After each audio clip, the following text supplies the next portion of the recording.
It was 2:47 in the morning when the elevator doors slid open to a floor that shouldn't exist. Now, before you roll your eyes and think, "Oh, another ghost story," let me tell you this. I didn't believe in any of that nonsense either. Not until that night. Not until I saw things with my own eyes that I can't explain. Things that keep me awake even now, wondering if the next time I step into an elevator, I'll ever come out. But I'm getting ahead of myself. Let me take you back to where it started. I work in a mid-sized accounting firm in the city. Nothing glamorous, nothing exciting. Just long hours, endless spreadsheets, and the kind of fluorescent lighting that slowly drains the life out of you. Most people are out the door by 6, but me? I was one of those guys who always stayed late. Sometimes by choice, sometimes because I had no real reason to go home. My apartment was a shoebox.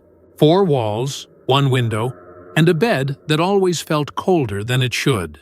Work gave me purpose, and the building at night, it had a kind of silence I liked, peaceful in its own way. That building, 30 years old, concrete and glass, 12 floors total.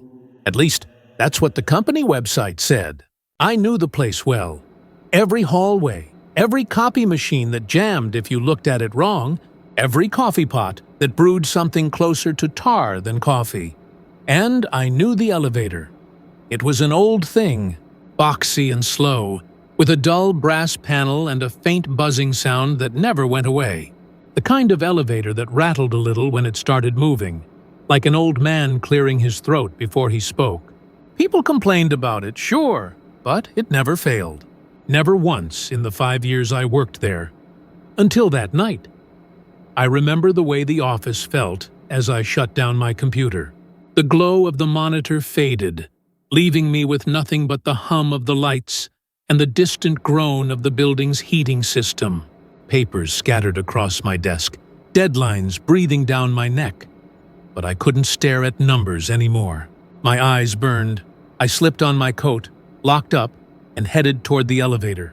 My footsteps echoed down the empty corridor, sharp and lonely. The carpet muffled some of it, but not all. I passed the break room, dark, past the conference rooms, empty. I pressed the elevator button. Ding, the doors slid open. I stepped inside, hit the button for the lobby, and leaned back against the wall. That's when I noticed something strange. The floor numbers didn't look right. The buttons always ran from B1 up to 12.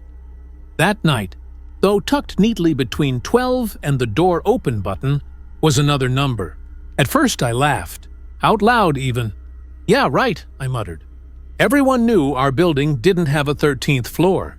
The architects skipped it, like so many superstitious high-rises, straight from 12 to the rooftop. I'd ridden that elevator 1,000 times. There had never been a 13. Yet there it was, a small brass button, same shape, same dull glow, as if it had always been there, and I'd just somehow missed it. I thought about pressing it. Curiosity tugged at me, but my finger hovered only a second before I shook my head and laughed again, nervously this time. Must be the overtime messing with me. The elevator shuddered. I hadn't pressed anything. I swear I hadn't touched a button.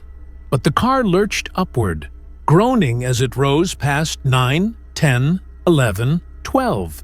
And then, ding. Floor 13, the doors opened. At first, I didn't move. I just stood there, staring at the darkness beyond the threshold. It wasn't like any floor I'd seen before.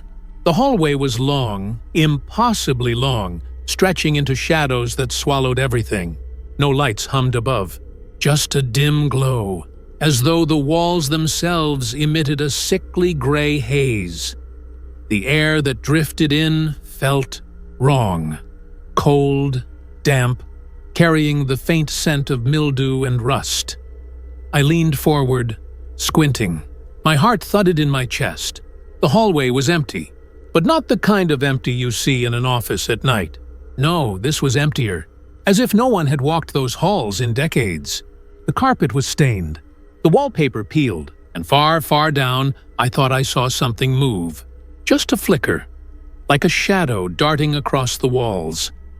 The elevator gave a low groan, as if impatient. I should have pressed the door close button. I should have ridden straight down to the lobby and never looked back. But there's something about an open door to the unknown, something that pulls at you no matter how much your instincts scream. I stepped out, my shoes sank into damp carpet. The air pressed against my skin like a heavy fog. I took a few steps, then glanced back. The elevator doors were still open, a golden glow spilling into the hallway. My lifeline, my escape. I told myself I'd only walk a few feet, just to prove to myself this was all some trick of exhaustion, some hallucination. But the farther I walked, the quieter everything became. My footsteps barely made a sound. The hum of the elevator faded, and the darkness ahead thickened. Something scraped along the ceiling. I froze. A slow, dragging sound, like metal claws dragging across steel. It came from above, moving just beyond the flickering ceiling tiles. My mouth went dry. I forced myself to turn around. The elevator was still there, still waiting. Relief flooded through me, until I saw the doors begin to close. No! No! No! I bolted. My footsteps thundered now, echoing unnaturally loud in the hallway. I lunged forward, shoved my hand between the doors just as they met. They stopped, then slid back open. I stumbled inside, gasping, my heart in my throat. My hands shook as I jabbed at the lobby button. The elevator shuddered again, descended, and finally opened to the familiar ground floor. The warm glow of security lights filled the lobby, empty but safe. I stood there for a long time, breathing hard, staring at the brass panel. The 13 button was gone, like it had never been there. I didn't tell anyone the next day. How could I? Who would believe me? Hey, did you know our building has a haunted 13th floor that disappears when you're not looking? Yeah, that'd go over well in the Monday morning meeting, so I kept it to myself. But the problem with secrets like that, they don't stay secrets for long, because that was only the beginning, and what came next was worse, much worse. I told myself I imagined it. That's the only explanation that made sense. It was late. I was exhausted. My eyes were bloodshot, my brain fogged from caffeine and spreadsheets. Hallucinations happen, right? People see things when they're tired. That's what I told myself, over and over again. By the time the morning sun filtered through my blinds, warming the stale air of my apartment, I'd almost convinced myself it had been nothing more than a dream. Almost. But when I returned to work that night, because of course I did, I always did, the elevator was waiting for me, and the moment I saw those dull brass doors, something inside me twisted. That second night, I wasn't alone at first. A few colleagues burned the midnight oil, tapping away in their cubicles. Their presence gave me comfort, a buffer. By 10 o'clock, most of them left, saying their goodbyes with tired waves. By 11, it was just me again. I buried myself in work, desperate to stay distracted. But the building has a way of reminding you you're alone. The way the vents sigh, the way the lights buzz, the way the silence seems to grow thicker with each passing minute. At 1:15 a.m., I finally shut down my computer. My head pounded. I rubbed my eyes, grabbed my coat, and trudged toward the elevator. And there it was again. That damned 13 button. It sat between 12 and door open, glowing faintly, like it was calling to me. I froze. My heart slammed against my ribs. I hadn't dreamed it. I hadn't imagined it. It was real. I should have taken the stairs. Rationally, I knew that, but I didn't. Maybe because the stairs felt even lonelier than the elevator. Maybe because some part of me needed to know what I had seen the night before. So I stepped inside. The panel hummed softly under my fingertips. My hand hovered over the buttons. I told myself, don't press it. Just go to the lobby. but curiosity is poison. I pressed 13. The button glowed brighter. The elevator lurched, heavier this time, as if it struggled against something unseen. My stomach twisted as it ascended.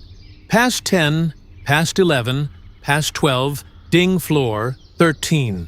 The doors slid open. This time, it wasn't the same hallway.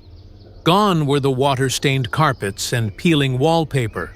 Instead, I stared into what looked like an office floor. But not ours. The layout was wrong. The furniture was different. Desks lined the open space, arranged in neat rows. Computer monitors flickered, though no one sat at them. The screens glowed with static, whispering in low tones like distant radio chatter. I stepped out cautiously, every nerve in my body screaming. The air was colder here.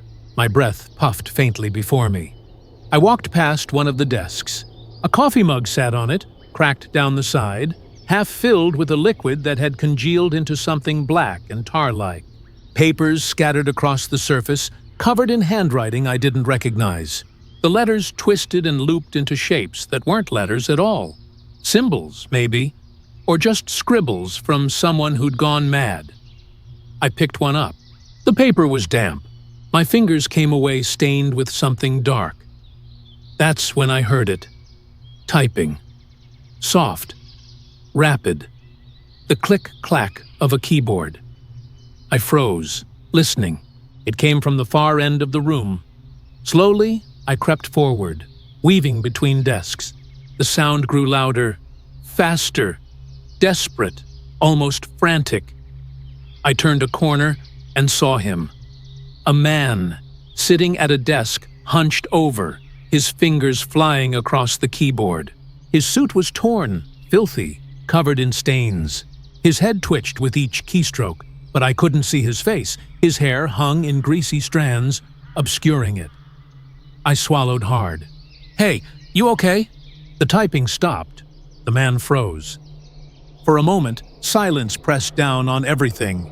Even the static-filled monitors seemed to hush. Then, slowly, the man turned his head toward me, and I wished he hadn't. His face wasn't right. The skin sagged in places, stretched too thin in others. His eyes were sunken hollows, black pits that seemed bottomless. His mouth hung open, jaw trembling, like he'd forgotten how to use it. And then he smiled. Not the kind of smile you give a stranger in passing. This was wide, grotesque, stretching far too much, as though the skin around his mouth had been cut to make room. I stumbled back. My foot caught on the leg of a chair. It screeched across the floor, loud in the silence. The man's body twitched violently, like a puppet yanked by its strings. He slammed his hands down on the keyboard. The monitors around us flared to life, one by one, filling the room with blinding white light. On each screen, my face, not static, not nonsense, my face. Dozens of them staring back at me. Some smiling, some screaming, some with eyes gouged out. I ran. I didn't look back. I tore across the room, past rows of flickering screens, past the twisted man whose body convulsed and cracked as he rose from his chair. The elevator doors glowed faintly ahead, golden and warm. My salvation.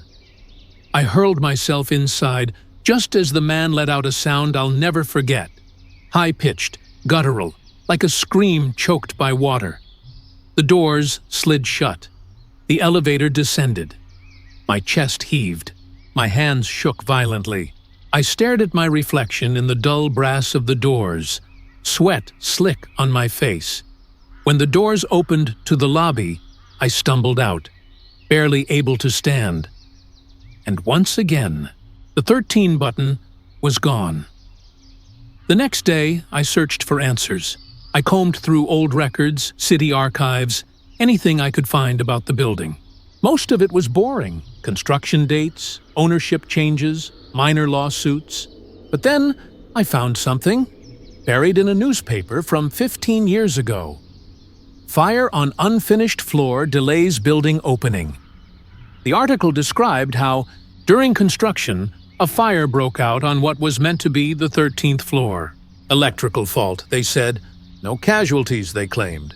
But the floor was never completed. The developers covered it up, renumbered everything, and pretended it never existed. But it did. And now, I'd been there. Twice. I didn't tell anyone. Again, not yet. Because deep down, I knew the elevator wasn't finished with me. And I was right. The third time was the night everything changed. I didn't sleep much after that second night. Every time I closed my eyes, I saw the man's face, that stretched, impossible smile. The way the monitors filled with me, different versions of me, some alive, some not. I kept asking myself, was it a warning? A reflection? A glimpse of what's waiting for me if I keep going back? But no matter how much I tried to bury the thought, the truth gnawed at me. The elevator wasn't done. By the third night, I swore to myself I wouldn't stay late. I even packed up early. But work has a way of chaining you down. And before I knew it, midnight had slipped by. The office was empty again. I told myself I'd take the stairs this time. But when I reached for the stairwell door, it wouldn't budge. The handle turned, but the lock wouldn't give. I tried another floor. Same thing. Locked. All of them. It was as though the building wanted me to take the elevator. And when I stood in front of it, the doors opened instantly, almost eagerly. Inside, the panel glowed faintly. The 13 button pulsed like a heartbeat. I don't know why, but I pressed it. Again, like I didn't have a choice. The elevator groaned. The cables above strained. The light flickered overhead. It felt slower this time, heavier, like I was sinking instead of rising. Floor 13, the doors slid open. At first glance, it looked normal. Too normal. It was my office. Same layout, same desks, same copier that always jammed. My cubicle sat neatly in the corner. Papers stacked. Monitor dark. But something was wrong. The lighting. Too dim, too yellow. The air. Too still, too heavy. The silence. Too complete. Pressing against my ears like cotton. I stepped out cautiously. My footsteps made no sound against the carpet. I walked toward my cubicle. My chair was pulled out slightly, just as I'd left it. But on the desk sat a photo, not one I'd ever owned. It was me, sitting at my desk. The same desk, the same angle. My head down, face hidden, as though I were frozen mid-work. I picked it up, my hands trembling. The back of the photo was wet, with ink. Letters had been scrawled across it, messy and uneven. "Don't look up." I swallowed hard. My throat was dry as sand. My instinct screamed at me to do the opposite. Slowly, I lifted my head, and I froze. Because I was there, sitting at my desk, head down, fingers flying over the keyboard, my suit wrinkled, my hair messy, exactly as I'd looked hours earlier.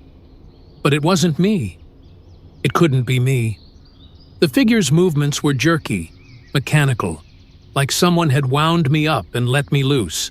My reflection, my double, typed furiously, never looking up. And then it stopped.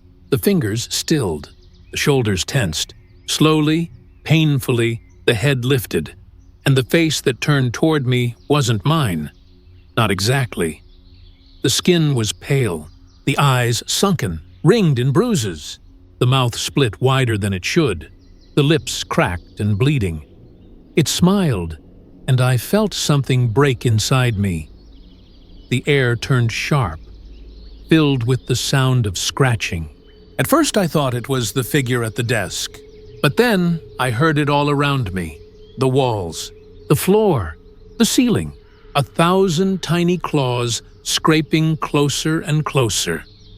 The monitors flickered to life, one by one, filling the office with pale light.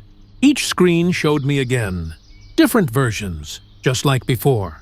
Some typing, some screaming, some pounding on glass, as though they could see me watching. The scratching grew louder. The floor beneath me trembled. The figure at the desk rose slowly, its movements stiff, wrong, its head tilted to one side, a sharp crack echoing in the silence. I backed away, my breath ragged. Stay away from me. It took a step forward, and from the shadows beyond the cubicles, others stepped out. Figures, dozens of them, all of them. Me, my legs gave way, and I scrambled backward on the floor. The versions of me twitched, grinned, some dragging their feet, others jerking like broken marionettes. Their eyes locked on me all at once, unblinking.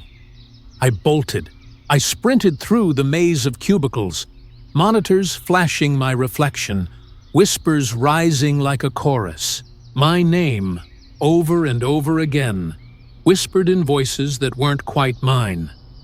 Daniel. Daniel. Daniel. The elevator glowed at the end of the hall, golden and warm, like salvation. I lunged inside, slamming the button for the lobby. The doors closed. I pressed my back against the wall, gasping for air. My whole body shook, my skin clammy. The elevator groaned, descending. The light flickered overhead, and then it stopped. Not at the lobby. Not anywhere familiar. The panel flickered. New numbers appeared, ones I'd never seen before. The elevator kept going. I pounded the lobby button. Nothing. The doors wouldn't open. The elevator rattled, cables straining as though it was descending deeper than the building itself. And then it stopped. Ding! The doors slid open. I stared into darkness. Not the kind of darkness you get when a room has no lights. This was thicker, heavier, like a wall of black mist. I leaned forward slightly, my hand gripping the doorframe. The air that drifted in was cold, wet, and it smelled like earth. And beneath that, something else, decay. My skin crawled. For the first time, I didn't step out. I just stood there, staring into that suffocating void, every nerve in my body screaming to run. And then something moved, not far away, not deep inside, right there, inches from the threshold, a hand, pale, thin, fingers long and sharp, dragging across the floor. Another hand followed. Something was crawling out of the darkness. I slammed the door close button, my fingers jabbing it again and again. The doors groaned, slower than they should have been, like something was holding them back. The hands pushed further into the light. An arm, a shoulder, a face beginning to emerge, skin slick, eyes hollow, mouth open too wide. At the last second, the doors clanged shut. The elevator dropped. I clung to the rail, my body shaking violently. The numbers flickered past, 15, 14, 13, 12, until finally, ding, the lobby. The doors slid open to warm light, quiet, and safety. But as I stumbled out, my knees weak, I realized something. The 13 button was still there, still glowing. And this time, it didn't fade away. The elevator wasn't hiding anymore. It was waiting. The 13 button didn't vanish. That was the first time I realized the rules had changed. Before, it had been a trick of the night, a fleeting nightmare that faded come morning. But now, in the cold light of the lobby, surrounded by security cameras and empty chairs, it still glowed faintly on the panel, waiting for me. I tried to ignore it. I told myself I wouldn't ride the elevator again. Not late at night. Not ever. I swore I'd take the stairs, no matter how many flights, no matter how exhausted I was. But the next evening, when I reached for the stairwell door, it was locked. Again. This time, I rattled it harder, slamming my shoulder into the frame. Nothing. The metal didn't even budge. I checked every floor. Same thing. Every single door locked. Only the elevator doors slid open, almost like they knew I was coming, almost like they were smiling. I stood there a long time, staring at the glowing 13. I thought about going home, calling in sick, quitting altogether. But something deep inside told me it wouldn't matter. That button would follow me. Wherever I went, it would be waiting. And so, I stepped inside. The air in the elevator was different that night. Heavier, stale, like a basement that hadn't been opened in decades. The light overhead buzzed faintly, dimmer than usual. I didn't press anything. I didn't have to. The elevator moved on its own. Rising, slow, relentless, ding floor. 13, the doors slid open. I expected the warped office again, or the doppelgangers, or that crawling thing in the dark. But instead, I saw my childhood home. I froze. The smell hit me first. Old carpet, faintly sweet, mixed with the musty odor of wood left too long in damp air. The living room stretched before me, familiar and wrong all at once. The wallpaper was peeling. The pictures on the wall were warped, frames crooked. But it was my house, the one I grew up in. I stepped out, my heart hammering. The living room was just as I remembered. The sagging couch, the old TV with rabbit ear antennas, the coffee table with one leg shorter than the rest. But the colors were wrong. Everything was tinted yellow, like an old photograph left in the sun too long. I turned slowly. On the wall above the couch hung a family photo. I recognized it instantly. My father's hand heavy on my shoulder, my mother's stiff smile, my own younger self staring at the camera, eyes hollow even then. Only, in this version, their faces were blurred, smeared. Except mine was sharp, clear, too clear. I moved down the hallway, my steps soundless on the carpet. The bedroom doors were all closed, except one. Mine. The door creaked as I pushed it open. Inside, everything was exactly as I remembered it. The twin bed with its faded blanket, the posters peeling on the walls, the desk cluttered with half-finished homework, and sitting at the desk was a boy, small, shoulders hunched, head bent over a notebook, my breath caught in my throat. Because it was me, 10 years old, exactly as I had been. I took a step closer. My younger self didn't move. His pencil scratched across the page, steady and fast. "Hey," my voice cracked. "What are you writing?" The boy didn't answer, didn't even flinch. I moved closer, leaning over his shoulder, and my stomach dropped. He wasn't writing words. He was carving into the paper, pressing so hard the pencil tore through. Over and over again, he etched the same thing. "Don't forget."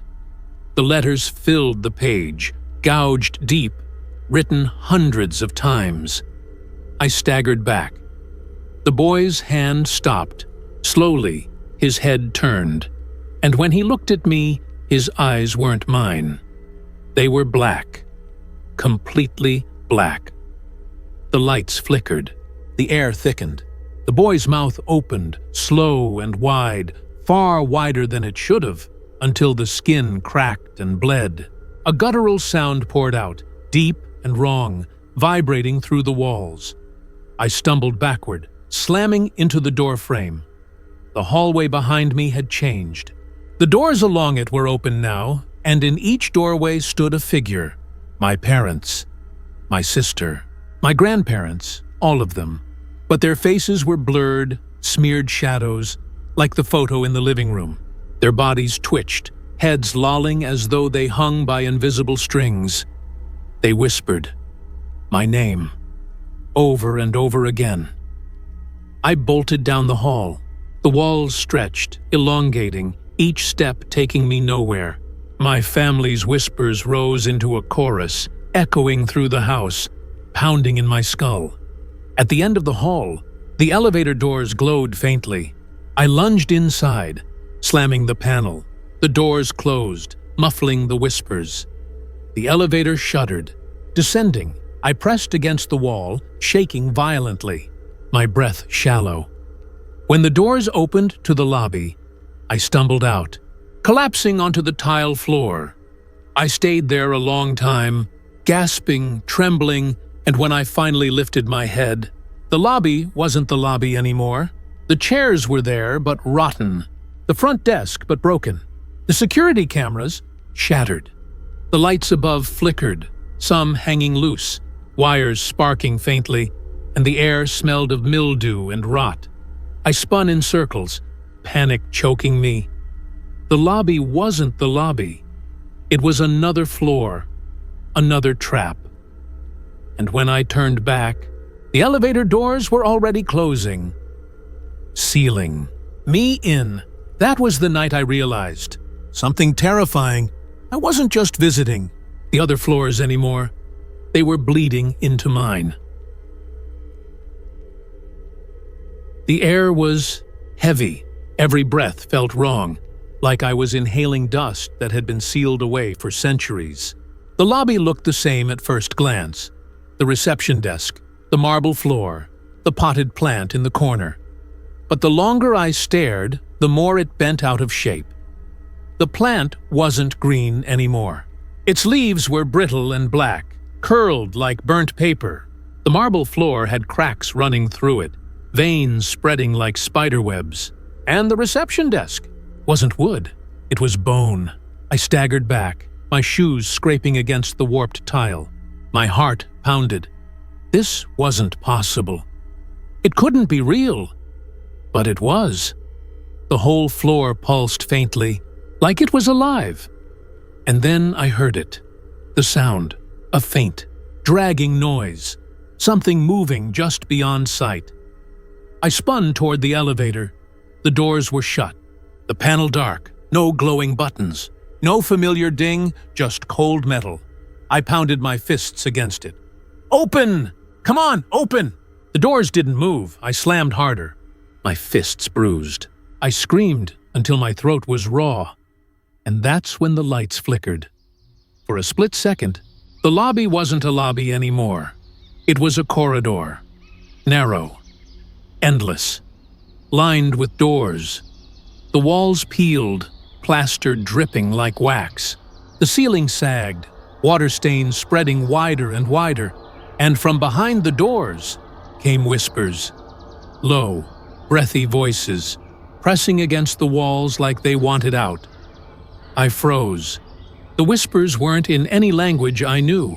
They slithered, twisted, overlapping, but every few seconds, my name slipped through. I didn't want to move, but something in me, instinct, maybe survival, told me if I stayed still, they'd find me. So I walked, step by step. The corridor stretched endlessly, the doors rattling as I passed, shaking violently like something was slamming against them from the inside. At one point, I stopped, because one of the doors wasn't rattling. It was open, just a crack, and the whisper from inside was my voice. It was faint, hoarse, but undeniably mine. Help. Please, help me. I shook my head, backing away. It couldn't be. It was a trick, a trap. But the voice grew louder, desperate, breaking. Please! Don't leave me here! Please! The door burst open, and I saw myself. Another me, but broken.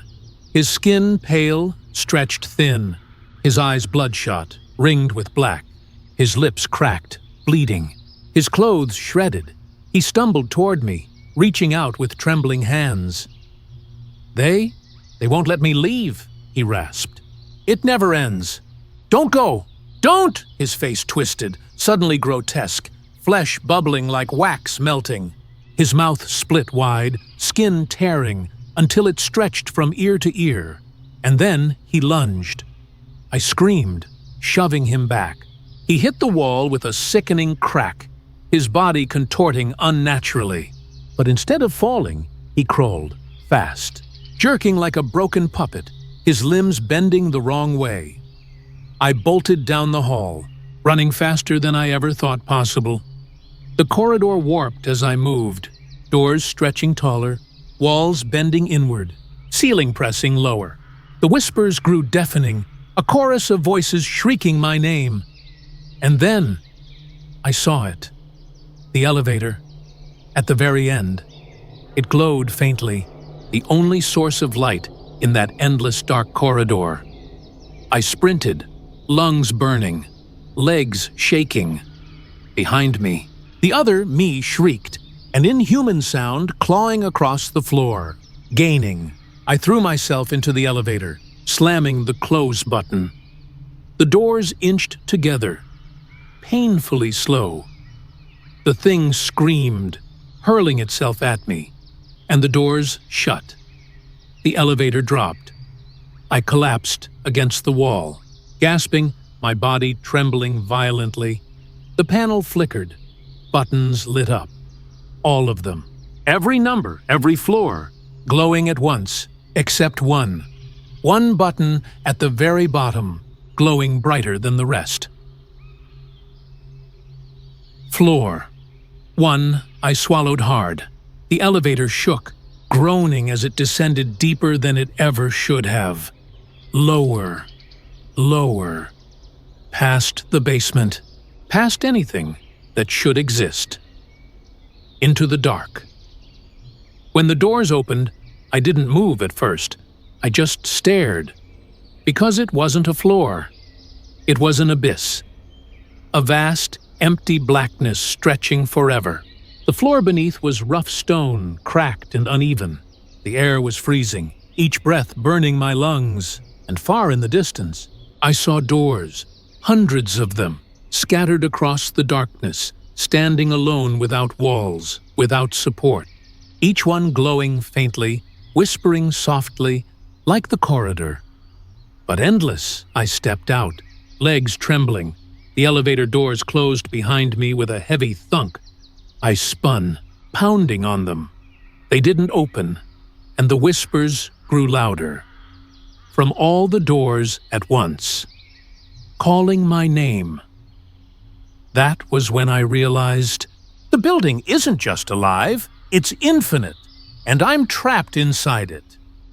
The abyss was silent at first, but the longer I stood there, the more I realized it wasn't. The whispers never stopped. They weren't random. They weren't background noise. They were calling. Each door was whispering, each one whispering to me. I took a shaky step forward. My shoes crunched against the cracked stone floor, the sound echoing unnaturally far. The nearest door loomed ahead. It wasn't attached to anything, just a frame, a slab of wood, standing in the darkness. I raised a trembling hand and touched it. The wood was warm, and the whisper inside shifted. It spoke in my voice. I stumbled back, clutching my chest. It wasn't just voices. They were versions of me. I turned slowly, staring at the hundreds of doors scattered across the abyss. Each one glowed faintly, each one humming with a voice. All of them mine, laughing, crying, screaming, begging. The sound pressed in, growing louder the longer I listened, until it felt like my skull would split. "No," I whispered. My throat was raw, my words shaking. No, this isn't real." But it was, and the doors weren't going away.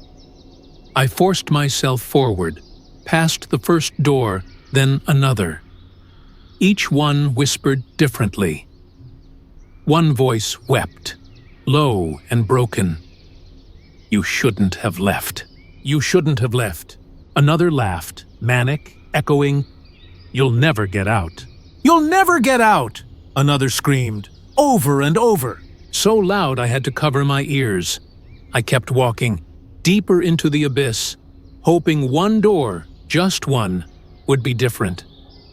Eventually, I found it. A door that didn't whisper. It was silent, completely still. I stopped in front of it, chest heaving, my breath visible in the cold air. The wood was darker than the others. Old, splintered, like it had been burned. The frame bent slightly, as if it had been forced into the ground. I hesitated. Then I turned the handle. The door swung open, and I saw my office exactly as it should have been. The lights bright, the desks empty, the computers humming faintly. Normal? Safe. I staggered forward, relief flooding me so fast I nearly collapsed. I was back. I was free. I turned toward the elevator in the corner, its doors glowing warmly.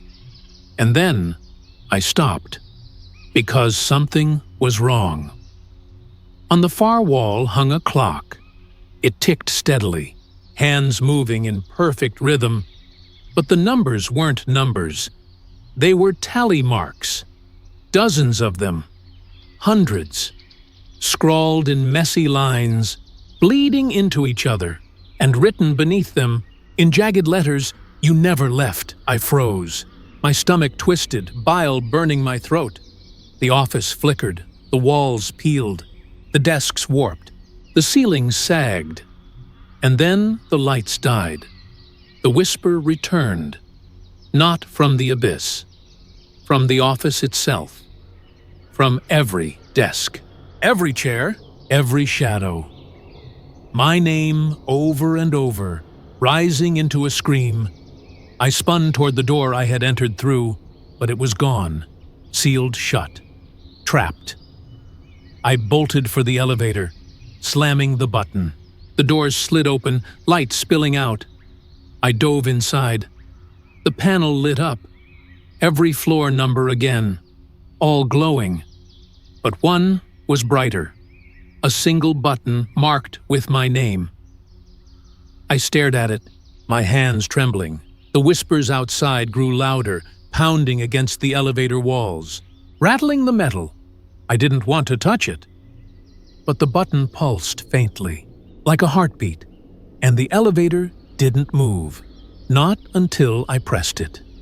My finger hovered, shaking. Sweat stung my eyes. Finally, I pressed. The elevator lurched violently, plummeting so fast my stomach wrenched. The lights flickered wildly, sparks raining from the ceiling. I screamed, clutching the rail as the floor seemed to drop out beneath me. And then it stopped. The doors slid open, and what I saw froze me. It wasn't the abyss. It wasn't an office. It wasn't even a floor. It was a mirror. A massive, endless mirror stretching into darkness, and in it was me, dozens of me, hundreds, all staring back, some crying, some laughing, some bleeding, some burned, each one whispering. That was when I understood. The elevator wasn't taking me to different places. It was taking me to different versions of myself. And every door, every floor, was just another me that didn't escape. The mirrors stretched forever, a corridor of glass, endless in both directions. Each surface reflected me, but not the same me. Some were twisted, others mutilated. Some knelt, weeping silently. Others laughed until blood dripped down their chins. But all of them were watching. I stumbled forward, my shoes echoing on the smooth floor. The mirrors hummed faintly, like electricity coursed through them. I tried not to look, but they wouldn't let me. Every reflection's eyes followed, unblinking. Then one of them moved. Not a trick of the glass. It moved. A reflection in the nearest pane smiled. Slow, deliberate, and I hadn't smiled. I froze, my chest tightening. The reflection lifted its hand, palm flat against the inside of the glass, and then I heard it. A faint crack, like ice underfoot. "No," I whispered. My voice was a ghost. No, no, no, the crack spread! Thin white lines crawled across the surface. The reflection pressed harder. Its grin widened, lips splitting until blood ran down its chin. The glass shattered. I screamed as shards exploded outward, and the reflection stepped through. It wasn't glass anymore. It was flesh. It was me, but its eyes were black. Its skin pale and sagging, mouth still carved into that impossible grin. It lurched forward, jerking like its limbs weren't attached right. I staggered back. More cracks echoed through the corridor. One, then another, then dozens. The mirrors all around me trembled, lines crawling across their surfaces. Reflections clawed at the inside, pounding, desperate to get out. I ran. I didn't care where. I just ran. The floor stretched endlessly, mirrors flashing as I passed. Behind me, the first reflection screamed, a guttural, inhuman howl that echoed from every surface. And then more screams joined in. The glass shattered in waves, and they came pouring out. Dozens of me twisted, broken, some dragging themselves with shattered limbs, some sprinting on all fours, some whispering, others shrieking, all chasing, all hungry. I bolted faster, lungs burning. The corridor twisted, mirrors bending inward like they were alive, warping toward me. My face stared from every angle, grinning, bleeding, crying. I tripped, slamming hard against the glass. The mirror I hit didn't shatter. It swallowed me. For a split second, everything went black. Then I was inside. Inside the mirror. The world here was backwards. Colors inverted. Sounds muffled. Air thick. My reflection, the normal one, stared back from the other side, pounding the glass with terrified eyes. And behind me, the others were waiting. They surrounded me, a circle of distorted versions, each one stepping closer. One missing a face, one burned black and blistered, one with its chest hollowed, ribs jutting out like jagged teeth. And every one of them whispered the same thing, their voices overlapping, suffocating. "Take your place!" I screamed, hurling myself at the glass. My reflection, the normal me, mirrored the movement. For a moment, I thought I was trapped forever. Then the glass cracked. It shattered inward this time, and I fell through. I hit the floor of the corridor, gasping, shaking violently. But I wasn't alone. One of them had come with me, the faceless one. It crawled on all fours, skin stretched taut, black fluid dripping from where its eyes should have been. It reached for me, fingers long and sharp, nails dragging sparks on the floor. I scrambled to my feet and ran again. The corridor bent and twisted, mirrors warping into impossible shapes. Some no longer showed me at all. They showed strangers, places, shadows. But the doors appeared ahead. Not mirrors this time. Doors. Hundreds, just like in the abyss. Each one whispering, each one waiting. Behind me, the reflections shrieked. Claws scraping the glass, pounding closer. Ahead, the doors pulsed faintly, their handles glowing. I didn't have a choice. I threw myself at the nearest one, yanking it open, and the darkness swallowed me, whole. That was when I realized something worse than the mirrors. Worse than the voices. Worse than the endless floors. The quiz. Elevator doesn't just trap you, it multiplies. You. And once your reflection breaks free, you're no longer the original. The darkness felt different this time. Not heavy, not suffocating like the abyss. Still. Silent. Like the pause before a storm. When the shadows thinned, I found myself in an office again, but not mine. This one was older. Dust lay thick on every surface. Papers yellowed and crumbled under the faint breeze that whispered from vents above. The fluorescent lights buzzed faintly, several dead, leaving long stretches of shadow. And in the middle of the room sat a desk, my desk. I froze, because it wasn't empty.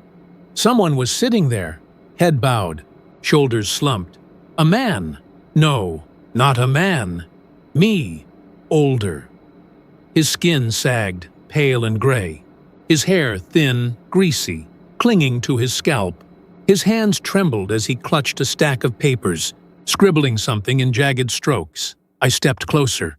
Heart hammering, the scratching sound grew louder, frantic, desperate. When I reached his side, I saw what he was writing. Tally marks. Endless tally marks across dozens of pages.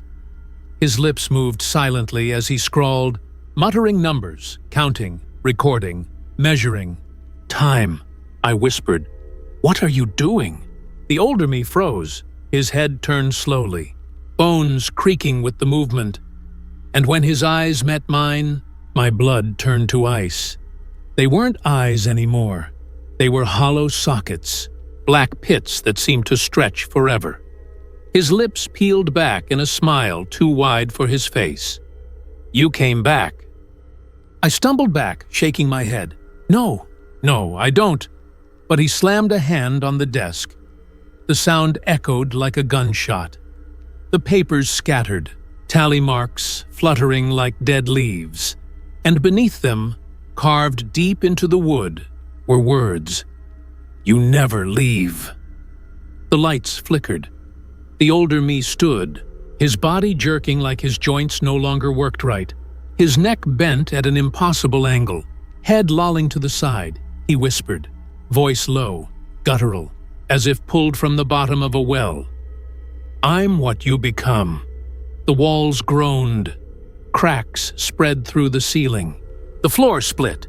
The air thickened, reeking of rot. And from the shadows in the corners came more figures. Not monsters, not strangers. More of me. All older. All ruined. All broken in different ways. One with a twisted spine, dragging itself across the floor. One bald, with skin stretched so thin it tore when he moved. One bloated, face split with boils, oozing black fluid. Dozens of them, all whispering, all smiling. I screamed, backing away. No! You're not me! You're not me! But they advanced, slow and certain, filling the office. The sound of their whispers grew into a roar, words overlapping, drowning each other out, until I could hear only one thing clearly. Join us. I spun, searching for the door. There, at the far end. It glowed faintly. Waiting, I bolted, shoving past broken versions of myself, their hands clawing at my arms, their nails tearing my skin. I slammed into the door, wrenching it open. Light blinded me, and I fell through. The door slammed behind me. I hit cold stone, air rushing from my lungs. I lay there, gasping, my body shaking violently. When I finally lifted my head, I wasn't in an office anymore. I was in a hallway, not endless this time, narrow, and at the end of it stood an elevator, glowing, waiting. I pushed myself up, my legs trembling, and staggered toward it. The whispers were gone. The air was still. But as I walked, I passed framed pictures hanging on the walls. I froze, because they were pictures of me, not family photos, not memories, moments I hadn't lived yet. A version of me sleeping at a desk, another holding a bottle, shaking, drunk, another lying on the floor, blood pooling from his wrists. The further I walked, the worse they became, until the last photo showed me hanging from a rope, eyes bulging, tongue black, dead. I stumbled past it, bile burning my throat. The elevator doors opened silently. I stepped inside, weak, broken, terrified. The panel glowed. But there were no numbers this time. Just one button, labeled End. That was when I understood the truth. The elevator doesn't just trap you. It doesn't just multiply you. It shows you where you're going. And in the end, every version of me ends the same way. The word stared back at me. Tatunteed. Not a number, not a letter for a basement. Just 3 simple letters, glowing faintly. And somehow, they were heavier than everything I'd seen so far. My finger hovered over the button. Sweat dripped down my temple. My chest heaved. I didn't want to touch it, but the elevator wouldn't move otherwise. The doors stayed open, humming faintly, as if daring me to decide. Finally, I pressed it. The button sank in with a soft click. And then, silence. The hum of the light above stopped. The air in the elevator went dead. Even the faint buzz of electricity vanished. It was absolute quiet. So quiet, I could hear my own heartbeat pounding in my ears. Then the doors shut, and the elevator dropped. It wasn't like before. Not a jolt, not a sudden lurch. This was smooth, endless, like free-falling in slow motion. I clung to the rail, staring at the panel. The button glowed steadily, unwavering. End, end, end, end, end. Minutes passed, maybe hours. There was no sound, no sense of motion, except the hollow emptiness in my stomach. Finally, with a faint ding, the elevator stopped. The doors slid open, and I saw nothing. It wasn't darkness, it was absence. No floor, no ceiling, no walls, just void, empty, infinite nothing. I stood at the threshold, frozen. The elevator groaned faintly, waiting. A whisper drifted through the void. Not many this time, just one. And it wasn't any of my reflections, it wasn't even human, it was deeper, older. Step out. My throat closed. I shook my head violently. No, I'm not going out there. The voice didn't change. Didn't argue. It simply repeated, step out. The floor behind me trembled. The light overhead flickered. The elevator was rejecting me. If I didn't obey, it would throw me out. So, legs shaking, I stepped forward. Into the void. The instant my foot touched it, the nothing wasn't nothing anymore. Shapes formed. Walls, doors, hallways. An entire building stretching into infinity, assembling itself from the blackness, like ink spreading in water. And I was in the center of it. I turned in circles, my breath quick and shallow. Every direction, corridors, stairwells, elevators, dozens, hundreds of them, all identical, all leading nowhere. Then I saw them. Figures, scattered across the endless building, each one, me, some wandering aimlessly, some running, some curled on the floor, sobbing, thousands of them, all trapped, all broken. No, my voice cracked. No, no, no. The truth hit me like ice water. The elevator never took me to other versions. They weren't other worlds. They weren't hallucinations. They were real. All of them. Every ride created another me, another prisoner, another piece of the labyrinth. The voice returned. Low, patient. There is no end. I dropped to my knees, clutching my head. The walls pulsed faintly, alive. The air grew thick with whispers, rising again, 1,000 voices overlapping until they were deafening. All of them mine, all of them screaming. The sound shredded my thoughts, tearing through my skull until I couldn't tell if I was inside the elevator anymore or if I had been part of the labyrinth all along. I staggered to my feet, running blindly through the corridors, left, right, upstairs, down halls. Every turn led to more doors, more elevators, more whispers. I clawed at walls, ripped at handles, screamed until my throat bled. Nothing opened. Nothing freed me. And then I saw one different from the rest.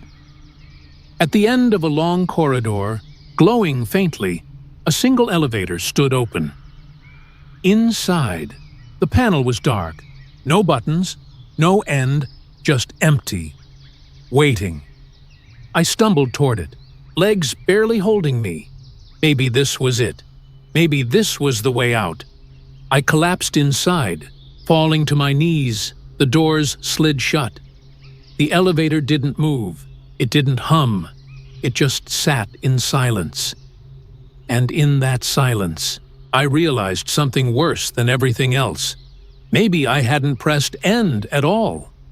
Maybe I was just another copy. One more version, sitting here, waiting for the ride to start again. And if that's true, if I'm not the first, if I'm not the original, then who was? The elevator sat in silence. I sank to the floor, shaking violently. My chest heaved. My hands trembled uncontrollably. Couldn't keep running forever. I couldn't. There had to be a way out. I forced myself to stand. The elevator. Doors glowed faintly. I grabbed the metal frame and I hit. The metal groaned, ringing under my fists. I kicked, slammed, twisted. I screamed. I tore at the panel. I wrenched the buttons from the wall. Nothing happened. The elevator didn't budge, but the silence shattered. A whisper rose, faint at first, then louder. You can't break it. You can't leave. You are the elevator. I stumbled back, breathing hard. What? What do you mean? I yelled, my voice raw. The walls pulsed. The floor trembled. The metal around me rippled like liquid. And then I saw it. Reflections. Hundreds. Thousands of me. All staring at me from every surface of the elevator. The ceiling. The floor. The walls. Some crying. Some screaming. Some smiling with teeth too wide. All waiting. I pressed my fists against my temples. No. No. I'm real. I'm real. I'm real. But the voices grew louder, overlapping, echoing, until I could hear nothing but the chorus of versions of myself. They weren't asking. They weren't warning. They were commanding. Become it. I staggered backward. The elevator was changing. The buttons reformed. The panels rippled like water. The metal warped into impossible angles. And the doors, they split open. I glimpsed the abyss beyond. A space of endless floors, infinite hallways and corridors crawling with reflections of me. The labyrinth stretched farther than my mind could comprehend. And I realized the truth. Destroying the elevator wouldn't free me, because the elevator isn't a thing. It's me, I screamed, slamming my fists into the metal. It buckled, twisted, bent. But the elevator didn't collapse. It absorbed me. Then a thought struck me. If it's me, maybe I could fight it from the inside. I pressed my palms against the panels. I screamed every memory, every regret, every fear, every failure I had ever had. I pushed it into the elevator. The walls shuddered. The floor shook. The reflections screamed. Some versions of me broke apart, melting into blackness. Some laughed, eyes wide. Still reaching for me, I hit the center rail. I shouted with every ounce of strength left. And suddenly, silence. The elevator doors slid open. I expected the abyss. I expected 100 reflections. Instead, nothing. Just me. I stepped out.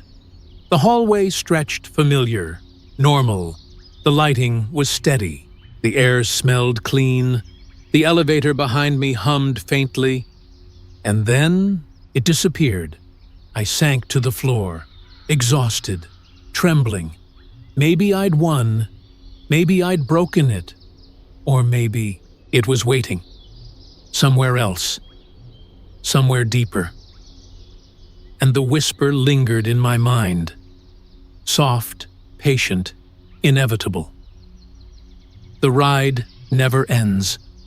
And I realized it doesn't matter how far you run or how hard you fight, because some doors, some elevators, are never meant to stop. I thought I'd escaped. I thought the elevator had been destroyed, swallowed by my own defiance. But the world felt wrong. The hallway I stepped into was familiar. The lobby, the floors above, my office. Everything seemed normal at first. Then the subtle things began. The lights flickered. Not randomly, in patterns. The clock ticked. Backward, the humming of the air vents. Distorted, almost like a voice calling my name. I tried to leave. I ran to the stairs. Locked. I ran to the elevator shaft. Nothing. I ran to the doors at the lobby. They weren't doors anymore. They were mirrors.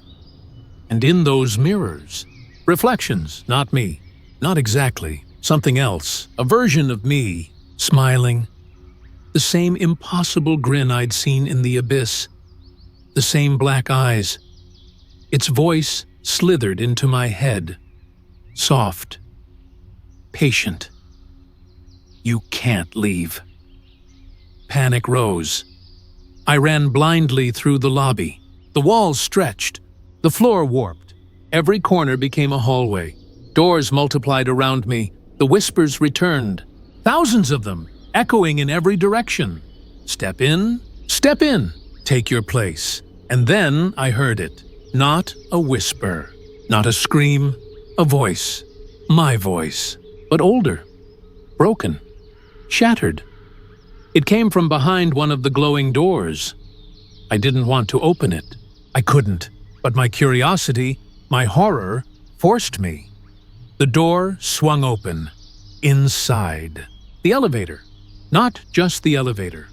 My elevator. Panels flickering, buttons glowing, the doors pulsing with life. And inside, me sitting on the floor. Trembling. Eyes wide, I staggered back. The elevator wasn't a machine anymore. It was alive, and it was feeding. It absorbed versions of me, fragments of my fear, my despair, my failures. Each ride, each floor, each door added to it, and it waited, patient, eternal. I wanted to destroy it. I raised my fists. I slammed. I screamed. The elevator groaned, doors bending inward. But I realized it couldn't be destroyed because it wasn't just a thing. It was time. It was me.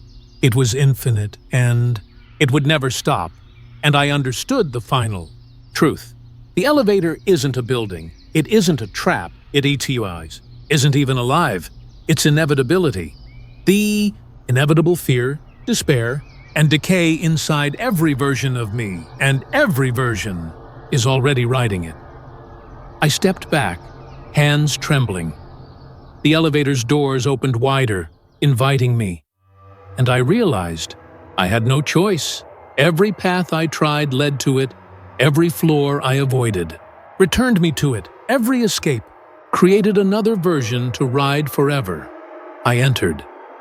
The air inside was thick with every scream, every cry, every whisper I had ever heard, every version of me I had seen, every reflection, every future, every past, condensed into the metal walls, the glowing panels, the faint hum of electricity.